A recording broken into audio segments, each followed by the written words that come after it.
Welcome to commerce tutorial. मैं हूं आपकी अपनी होस्ट ज्योति। आज हम कंटिन्यू करने जा रहे हैं development experience and economic reforms के इंपॉर्टेंट क्वेश्चन। फर्स्ट क्वेश्चन है हमारा, dash is known as the father of economic reforms. जो 1991 में आई थी, उनका फादर किसको बोलते हैं?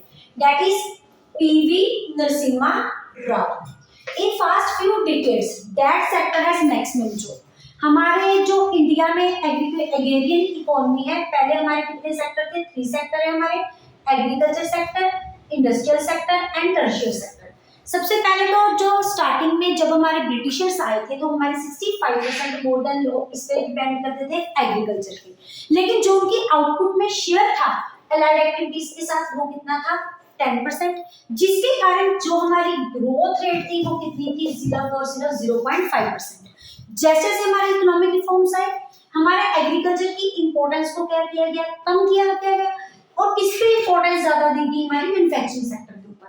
उनको मेन 5 ईयर प्लान बनाए उनको फ्लोरिश करने के लिए, क्योंकि हमारी इकोनॉमी तब डेवलप्ड इकोनॉमी मानी जाएगी अगर हमारा जो मैन्युफैक्चरिंग सेक्टर है, अगर हमारा इंडस्ट्रियल सेक्टर क्या होगा? फ्लोरिश होगा।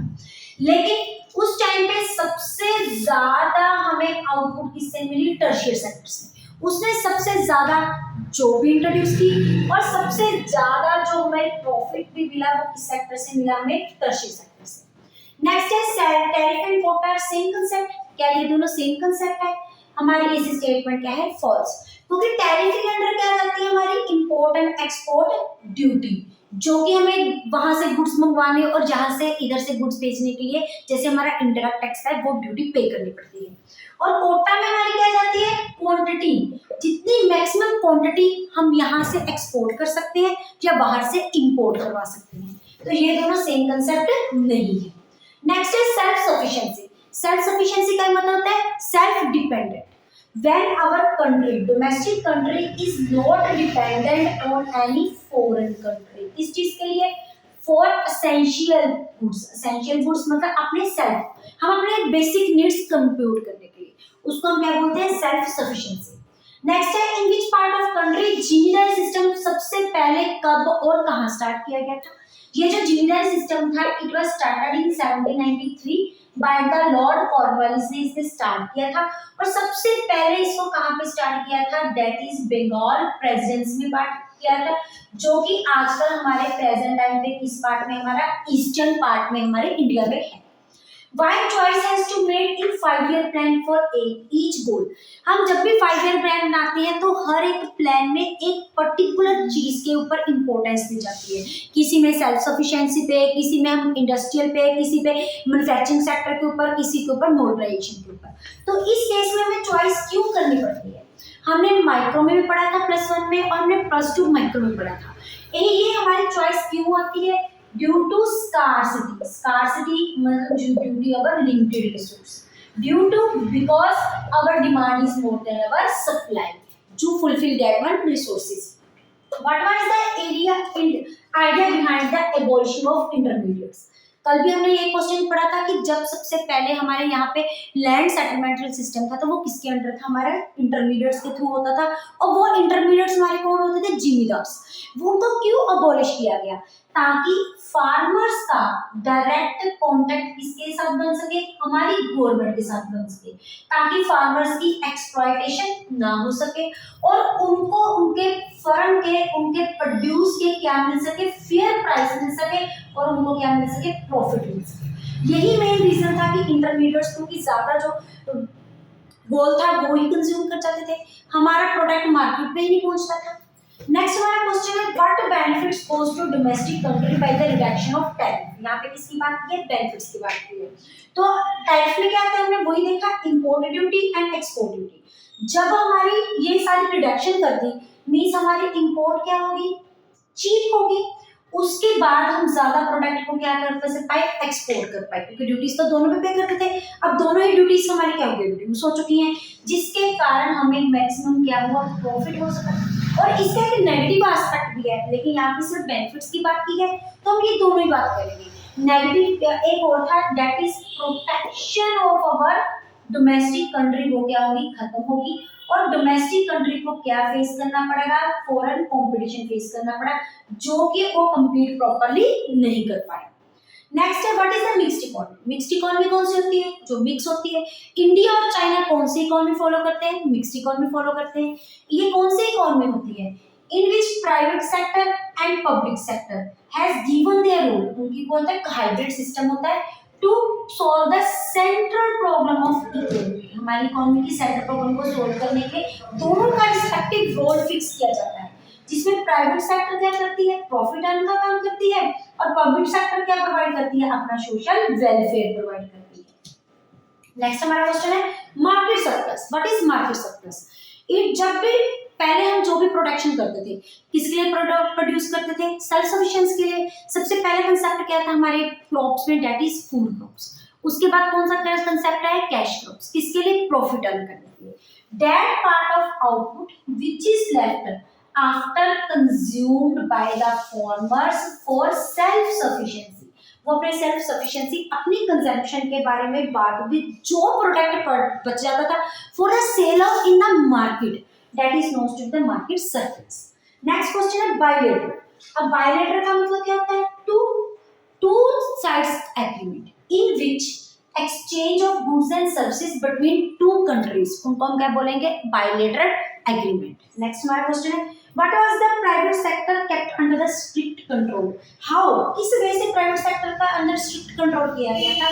Through the way of licensing. उनको कोई भी बिजनेस स्टार्ट करने से पहले क्या चाहिए होता था? लाइसेंस चाहिए होता था। Why did Parliament pass a law GST? GST law क्यों प्रोवाइड किया गया? क्यों पास किया गया? हमारा सबसे पहले ये हमारा कौन सा एक्ट होता है? इनडायरेक्ट एक्ट, और इसको हम क्या बोलते हैं? Goods and service act. और ये कब स्टार्ट बनाया गया था? 2016 में, लेकिन इसकी इम्प्लीमेंटेशन कब हुई थी? जुलाई 2017 में। इसका मेन पर्पस क्या था? हमने एक सिंपल और क्या बनाया था? यूनिफाइड टैक्स रेट बनाया था। क्यों बनाया था? क्योंकि इसके पहले बहुत ज्यादा टाइप से इनडायरेक्ट टैक्स थे। कोई सेल टैक्स हो गया, कस्टम ड्यूटी हो गया, गिफ्ट टैक्स हो गया, ये सारे टैक्स होते थे। इन सभी को रिमूव करके हमने कौन सा एक सिंपल टैक्स बनाया? जीएसटी, जिसका मेन मोटिव क्या था? To avoid the tax evasion को क्या कर सके? खत्म कर सके। Plus one nation one tax one market, पूरी नेशन में एक ही टाइप का हमने क्या बनाया था? टैक्स, ताकि करप्शन को क्या किया जाए? दूर किया जा सके। करप्शन किसके साथ आती थी? हमारे टैक्स को अवेड करने के साथ। और गवर्नमेंट की इनकम को क्या किया जा सके? इंक्रीज किया जा सके, जिसका फर्दर यूटिलाइजेशन किसके ऊपर किया जाए? हमारे सोशल वेलफेयर के ऊपर ही किया जाए। नेक्स्ट हमारा क्वेश्चन है why the year 1921 is known as the great divide. 1921 को ग्रेट डिवाइन क्यों बोलते हैं? ये जो हमारा रिलेटेड है, किसके साथ रिलेटेड है? हमारी पॉपुलेशन ग्रोथ के साथ रिलेटेड है। हम इससे पहले जो हमारी स्टेज मानी जाती है अपनी 1911 से लेकर 21, उसको क्या बोलते हैं? First stage of demographic transition. और 1921 के बाद हम कौन सी स्टेज में एंटर कर रहे थे? सेकंड स्टेज में। क्यों? ड्यूरिंग दैट वन पीरियड जो हमारी पॉपुलेशन ग्रोथ थी वो क्या थी? नेगेटिव क्यों थी? इस टाइम पे हमारा बर्थ रेट एज वेल जो डेथ रेट था वो क्या था? हाई था, बहुत ज्यादा।